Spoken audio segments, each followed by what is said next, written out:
téléspectateurs de Bloc 221 TV, bonjour et bienvenue. C'est l'heure de l'actualité. 78 cas positifs au coronavirus ont été détectés après des prélèvements effectués sur des pèlerins sénégalais de retour à la Mecque, a appris l'APS du ministère de la Santé et de l'Action sociale. Ces cas positifs ont été dépistés après la réalisation de 124 tests de diagnostic rapide à l'arrivée de ces pèlerins à l'aéroport international Blaise Diass, indique le ministère dans un communiqué. La même source assure qu'afin d'éviter un risque d'épidémie dans le pays, le ministère de la Santé a recommandé plusieurs mesures. L'une d'entre elles porte sur la pré-identification à l'AIBD par les équipes médicales de pèlerins de retour de la Mecque présentant des symptômes de syndrome grippaux, difficultés respiratoires, toux, fièvre ou douleur. Le ministère ajoute qu'il a été décidé de procéder à un dépistage systématique des cas suspects. Il préconise par ailleurs le port systématique d'un masque au départ de l'aéroport et le signalement de tout cas de complications liées à un retour de pèlerinage, accueillant le ministre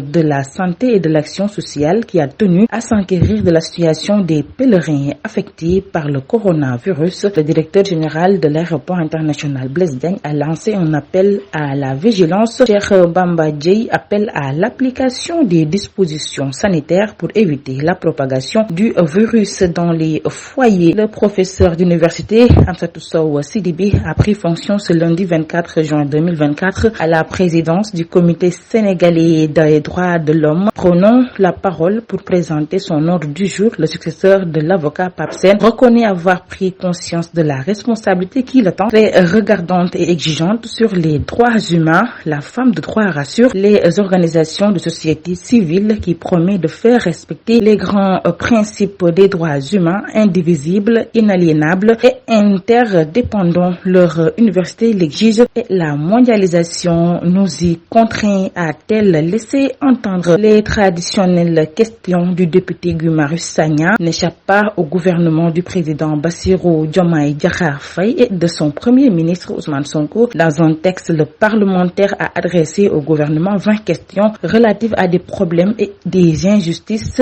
et selon lui, certaines ont commencé à être réglées, à lire dans blog221.com. L'actualité hors de nos frontières au Mali, 10 cadres de l'opposition ont été placés sous mandat de dépôt ce lundi dans l'après-midi, membres de la déclaration du 31 mars dernier qui rassemble la quasi-totalité des partis politiques maliens mobilisés pour le retour à l'ordre constitutionnel. Ils avaient été arrêtés le 20 juin alors qu'ils se réunissaient au domicile de l'un d'entre eux. Ils resteront donc détenus jusqu'à leur jugement pour notamment opposition à l'exercice de l'autorité légitime. En avril dernier, les autorités maliennes de transition ont suspendu par décret les activités politiques des partis et associations dans tout le pays. À ce stade, aucune date n'a été fixée pour leur jugement. Plusieurs policiers et des civils, dont un prêtre orthodoxe, ont été tués dans des attaques dans deux villes du Daghestan. Dans le Caucase russe, des hommes armés ont attaqué une synagogue dans la ville de Derbon alors qu'une église orthodoxe a été prise pour cible. Plus au sud, à Massakakala, capitale de la République du Daghestan, les autorités dénoncent une volonté de mettre à mal la paix confessionnelle et interethnique dans cette république musulmane du Caucase russe. En octobre dernier déjà, l'aéroport du Daghestan avait été envahi par une foule hostile décidée à n'en découdre avec les passagers d'un vol en provenance d'Israël. Dimanche soir, les autorités locales restaient en état d'alerte après avoir annoncé la fin d'une opération antiterroriste et la mort de 2 assaillants à Derbon et 4 autres.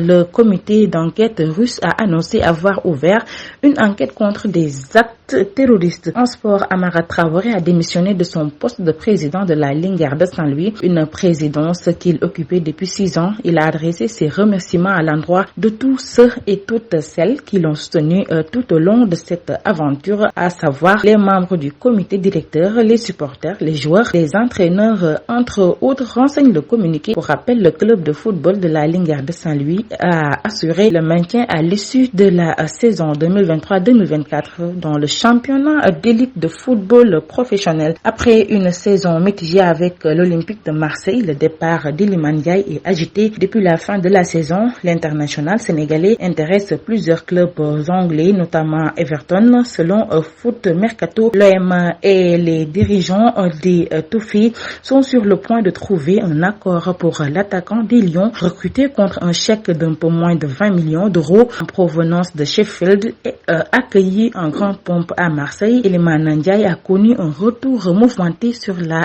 canebière, alternant le chaud et le froid à l'image de son équipe tout au long de la saison liée à la formation française. Jusqu'en juin 2028, il pourrait quitter le club plus tôt que prévu. C'était tout pour aujourd'hui. Nous vous donnons rendez-vous très prochainement, mais d'ici là, restez avec nos programmes. Bloc 221 TV.